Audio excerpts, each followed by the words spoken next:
Good morning, Black Twitter. Is it a good morning for you? I hope so. If not, hop back into bed for 5 minutes and start over. I've never actually done that. I have no idea if that works, but I figure it can't help to try, right? I am proud to announce that we are one day away from celebrating the month anniversary of Good Morning Black Twitter.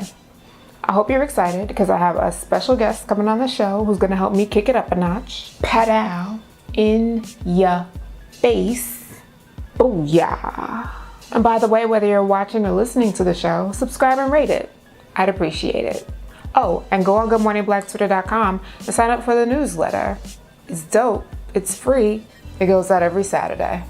So y'all, remember when we were all hopping about the bed and turning our swag on? Like that was the thing to do. Now it kind of seems like everything is a hashtag challenge. Hashtag so gone challenge.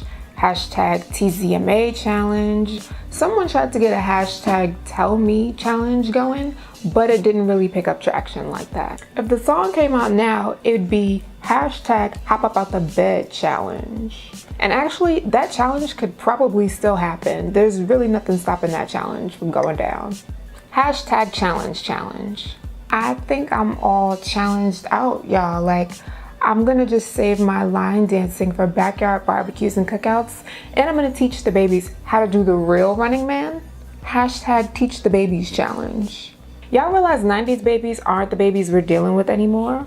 90s babies are wrapping up college. 90s babies have student loans and responsibilities now. We're dealing with the babies of 90s babies, the 2000 Twinkie babies. And in 2 years, the babies born in 2000 will be 18. Everybody's got to get old sometime. And in all fairness to 90s babies, those 2000 babies are millennials babies. And I don't know why we were out here having babies, because y'all know we can't afford it. Hashtag so broke challenge. Are you tweeting for anyone in particular today? Today, I'm gonna go ahead and tweet for anybody who has a pet peeve, especially a Twitter pet peeve. Like when people respond to tweets that are 5 days old or older, peeve. Or people who don't follow you, but hop in your mentions to argue with other people who don't follow you for tweets at a time, peeve. Or when you tweet something that was obviously meant to be shared, but people just fave it instead of retweeting it, peeves. Peeves for days. If you have Twitter peeves, I tweet for you. Anywho, do you know who Lira Galore is? I have to ask because I didn't know who she was until Rick Ross proposed to her. And then they broke up, and then I almost forgot who she was again, and now she's on Iyanla's show. And all the Village Idiots are coming out. Like, I don't know what annoys me more, the Village Idiots or Iyanla Vanzant. Well, let me backtrack a little bit. So Lira on Iyanla's show said that she wishes black men would value black women more. Now, if you don't know, or you forgot, this is a woman who basically made her career out of catering to men. She was a stripper, she's a model of a certain distinction. According to her Instagram bio, she's an actress. Though to be honest, I couldn't tell you anything that she's acted in. All that to say, this is a woman who's used to making her money selling to men. The vast majority of her clients are some of the biggest rappers out there. Some of your favorite rappers, I'm sure, you know? All that jazz. So if anyone were to have a perspective on black men not valuing all black women, it would be someone in that position, yes? She would definitely have a unique take on that, you'd say. Well, your local Village Idiots hopped right onto the Twitters to @ Lira and call her all types of names. You can imagine the things that were tweeted at her. But let's read some of it verbatim, shall we? And by the way, there is no verified Lira Galore Twitter account, just the Twitter account that's linked from her verified Instagram account.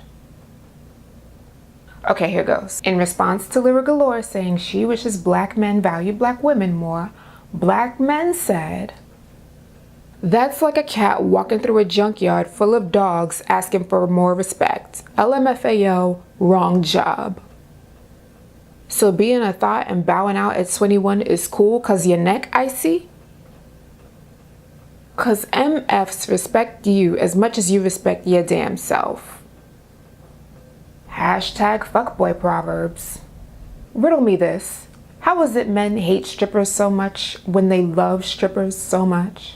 Men will spend thousands of dollars in cash, run up credit cards, destabilize their relationship with the women in their lives, all to go to strip clubs and spend money on strippers, while completely hating strippers. And men are supposed to be the more logical sex? How, Sway?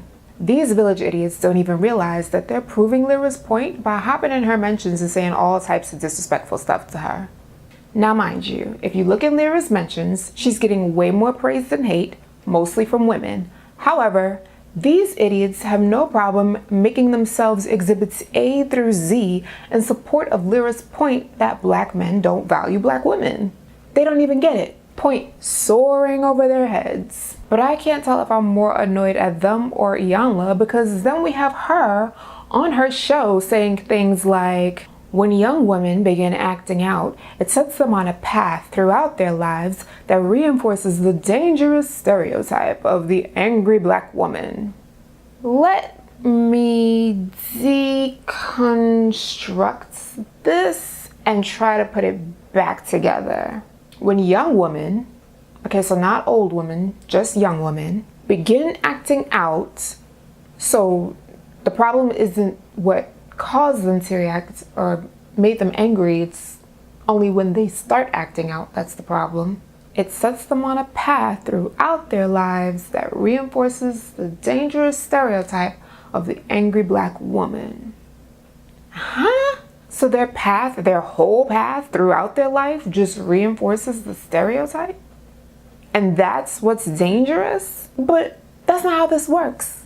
That's not how any of this works. First of all, stereotypes aren't stereotypes because they're true, and stereotypes aren't stereotypes because they're reinforced by marginalized people. Stereotypes are stereotypes because those who are oppressors found another way to keep marginalized people down.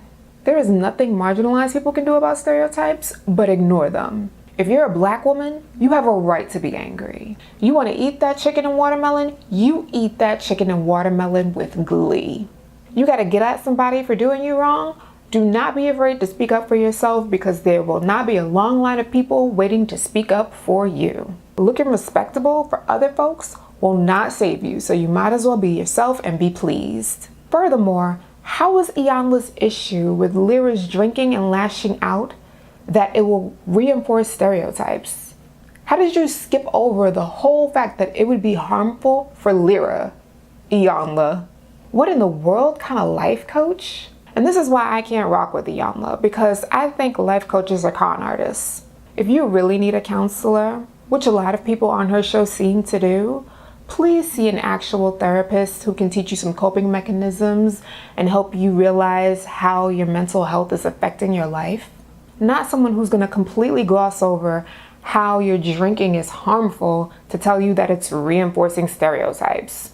Girl, bye. Needless to say, I won't be watching Iyanla's show, but if any funny memes come out of that, please get at me and let me know. Have you ever met a life coach who wasn't full of it?